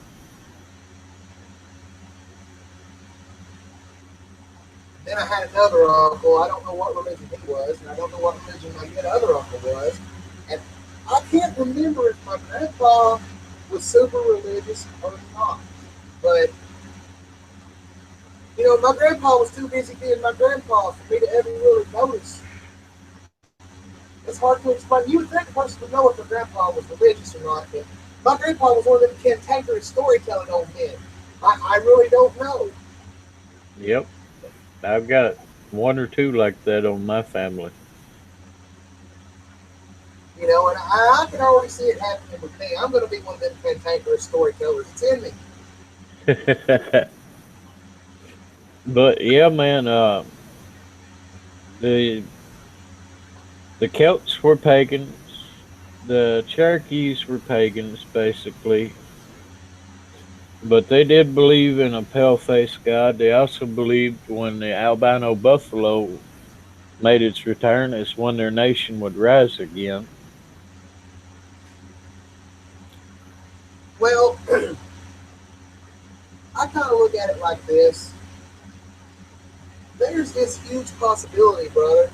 Um, have you ever considered, and I mean, I know, but I could keep talking science with you until the end of time as long as you let me. At one point or another tonight, you'll have to call it quits, or I'll just keep talking science to you, man. I mean, that's just a fact. Yeah. um, have you ever heard of gravitational waves? You've mentioned something about them, but I didn't really go too far into the topic with you at that moment. Here's the deal. A whole lot of people are going to think this guy's just talking out of his ass. But I challenge anyone that questions my science, okay, to simply go to Google and Wikipedia it, okay? I know what I'm talking about on every science subject that comes out of my mouth. Gravitational waves were discovered in late 2014, right? Um, what gravitational waves prove is it proves a theory in space-time that we didn't have proof of prior. Einstein made a lot of predictions about a lot of things, but until we have proof, they're just theory. Einstein reckoned that space-time had a not an elasticity to it like what some people think when you've seen people stretch the blanket out and then drop the little ball on the blanket and go, see the sheet? That's representative of space-time wrapping around the Earth. I know you've seen that experiment, right? Not really, no. Well, I mean, come think of it, not everybody grew up watching Mr. Wizard. Uh, but I Well, mean, I've always been deeply into science, and yeah. So here's the theory. Do you have a general concept of what space time is? A wibbly wobbly ball of goo, of timey wimey goo. Hey, well, To well, quote Doctor Who, it's a wibbly wobbly ball of timey wimey goo.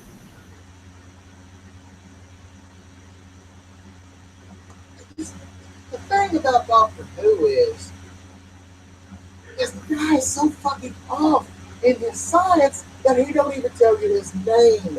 He's Doctor Who? Yeah, it's just a TV show, but man, I like the analogy. Well, here's the thing. What it is his analogy could be applied under certain circumstances. But bubbly goo, I don't really know if I can, you know, really science that up. Um, Here's the thing about space time. Yeah, Space time is a force that proves that the distance between objects, that gravity itself can pull objects closer together, okay, based on the mass of an object. Space time is a force that permeates the entire universe,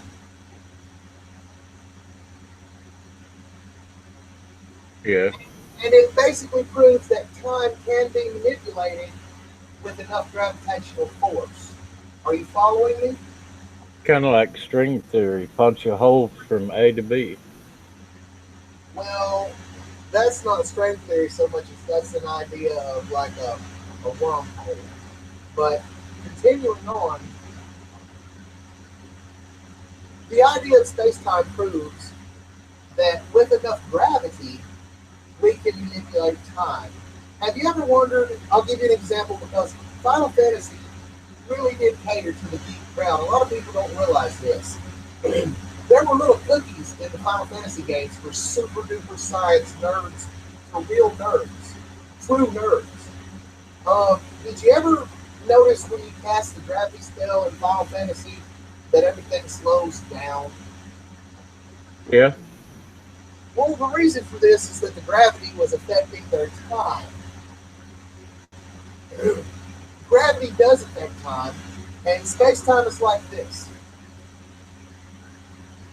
If you do take a sheet and stretch it out, right, that space and time can be manipulated. And you drop this ball on this sheet and let it roll, and you see how the sheet contours the ball as it rolls across the sheet. That, in effect, is how the Earth is affecting space time. So it proves that space time proves that man can physically touch space time. This is important. It proves that we can physically manipulate time, and that's important. see, Yo, I want to drop a bomb on you, man. You may not believe it or not.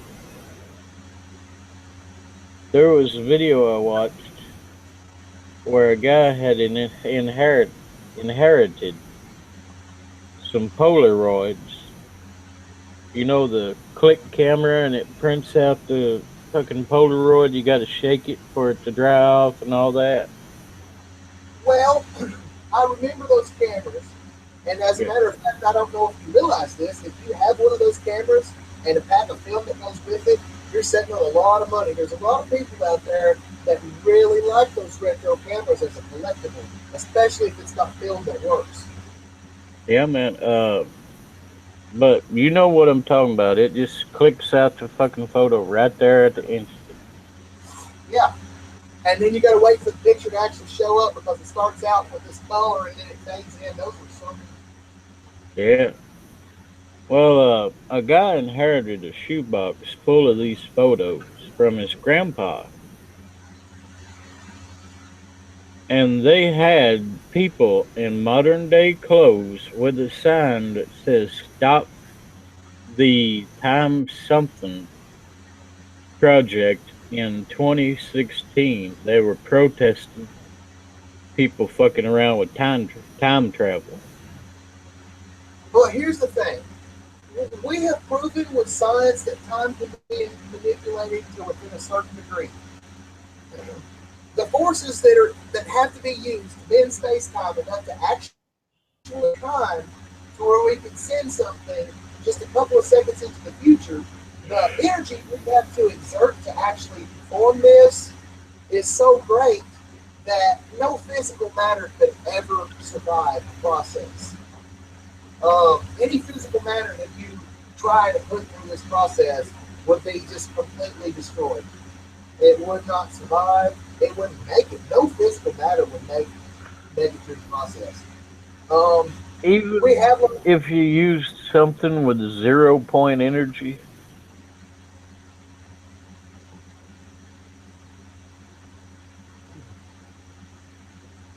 that gets into that gets into a different subject than the theoretical. That gets into the hypothetical, and that's a different realm. But that's still within the limits of science debate, so we can talk this. Um, because science comes in three stages. You've got your hypothetical, and then with the hypothesis, you've got your theoretical, and then after you can prove your theory, you've got scientific fact.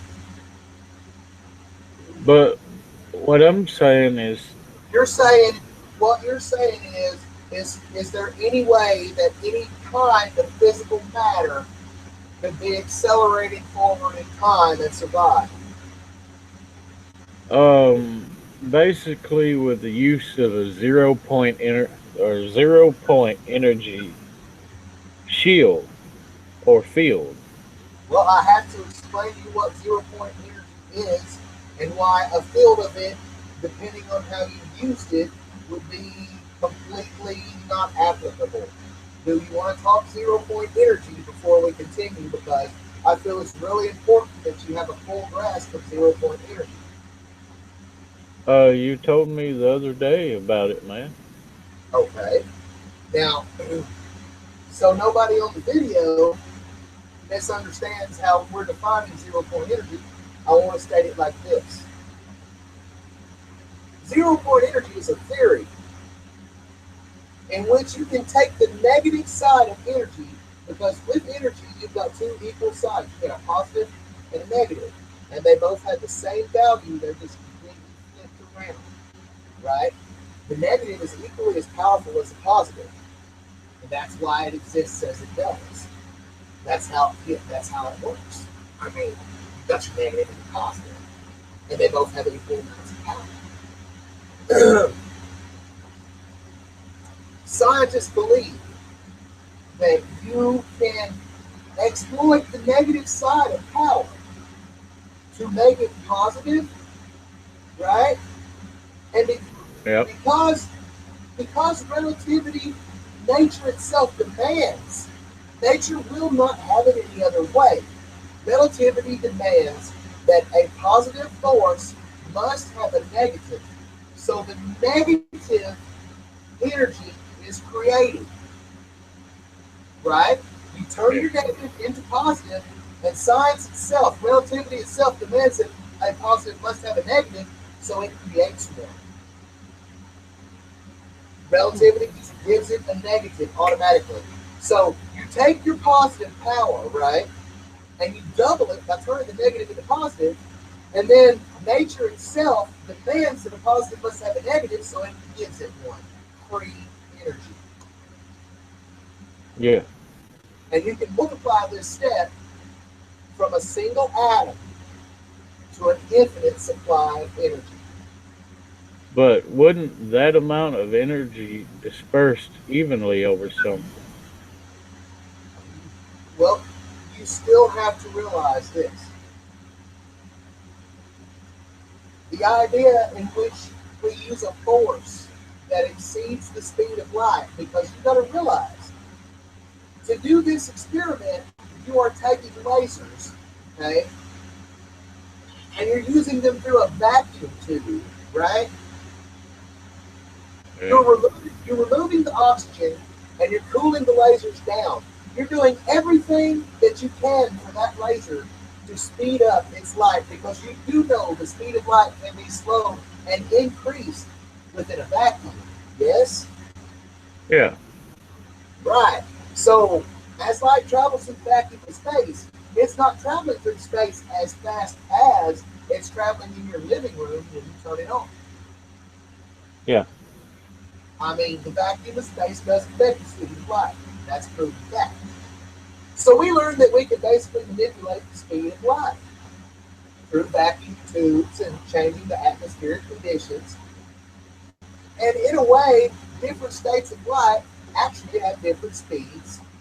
Um, we can even slow a photon down and stop it completely now. Um, so in a way, we have learned a way to take energy, but only energy, and speed up the speed of light, right? Yeah. To a point to where it skips ahead in time. Huh. Yes, we can Well, technically send information into the future. let me ask you something. If you can speed it up and it will go in the future, why can't you slow it down and make it go to the past? Because it's still traveling that one direction. Light does not travel in reverse, brother.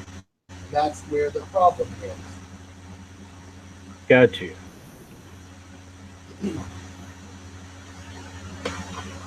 But yeah, man, not sure how we got off on this topic. I sized us there somehow. I'm sorry, man. I apologize. I don't mean to do this way. Oh, it's all good, man. It's interesting to me. But I'm rolling a cigarette. Any other questions you got, brother? We can hit them up. It's whatever you want to do, bro. Uh shit, man, I was thinking about calling it. I'm falling asleep on you. All right. Um, I guess I'll go do my forums and my internet web and stuff like that there. And hell, I'll probably listen to this conversation. I'm assuming it's going to be 2.5, 3 hours long. Most likely, I got to record these off of the net and then chop them up and put them back up. No, man. Here's a thought. Here's a thought. Check this out, man. Anybody, this might not get as many views as we hope, but over the years, man, anybody that's going to listen to this video, man, they're probably going to be like, wow, that's a 3 hour video. I'll listen to this as I go to sleep tonight. If they're even going to do it. If they do, there's a reason for long ass videos, man. Oh yeah, man, keep people entertained.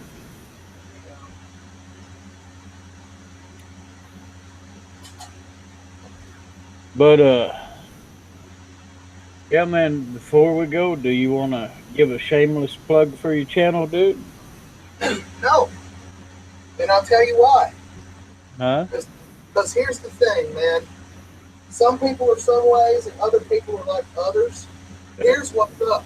Here's what's up, man, about me and my YouTube channel. I'm not taking it real serious right now, but I will in the future. I mean, I overall have a goal with it. It's just things haven't worked out so far how I hoped that they would. When I find my niche, I'll have it. I don't want to plug my channel because I'm not going to have anybody ever saying, because someday I feel like I'll hit that idea and I'll make it. I think I've got the energy, the personality that people can identify with, and I feel like someday I will make it at least so far. Maybe, hopefully, I want to be one of those guys that's maybe got like, you know, a couple 100,000 subscribers, man. That would make me happy. I'll keep those people entertained. Um, I haven't hit my niche. I'm going to earn it, though. Every step of the way will be me and the people, and I'm not going to plug it. They will find me because I will entertain people that well. Okie dokie, man. I understand what you're saying, You know, but shit, there's for the guys who do want to find D, he has a playlist on my channel. Go check it out. It's old. I think it's Mega Man cartoons, which are pretty awesome. Yeah, I edited on that one. What they'll be looking for if they just want the Mega Man cartoons, man, they'll just want to go to the, I think it's Mario and the Mushroom Kingdom, and that's got a pretty cool little opening.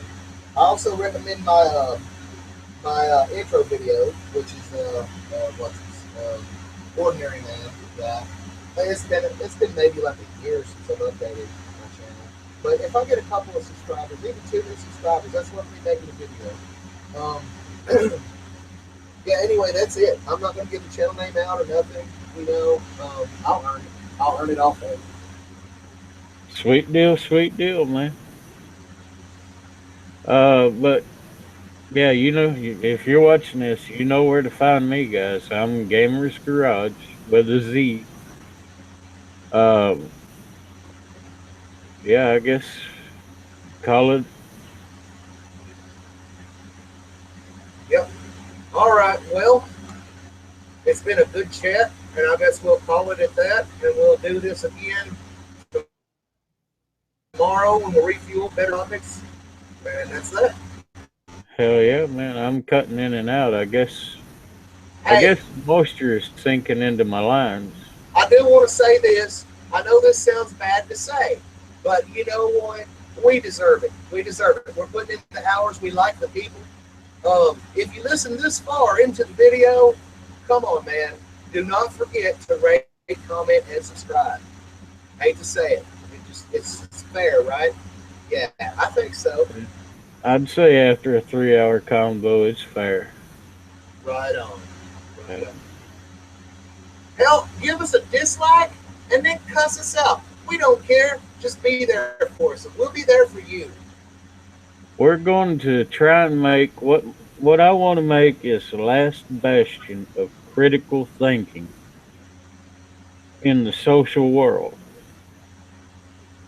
No, man, no. You got to understand. It's like the message boards, man. You gotta walk. You gotta walk through this world with me one day, man. Look, I can show you rooms full of highly intelligent, critical thinking people.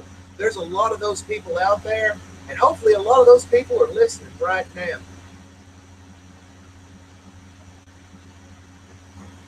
Yeah.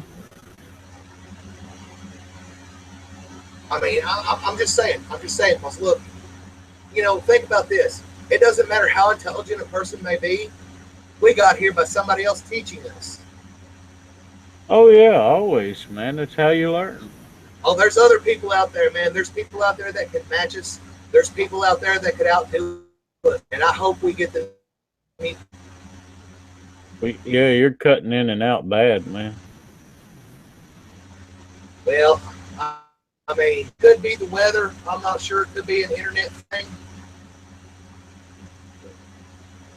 But yeah, bros. If I'll see you tomorrow around probably 1 or 2, I reckon. All right, all right. Whatever you want to talk about. I feel like it's been a very long time since anybody's talked about Scooby Doo. Yeah. Well, I would like to pick up the paranormal when I can actually talk about some of the things that's happened to me. Hey, man, what time do you figure you'll wake up?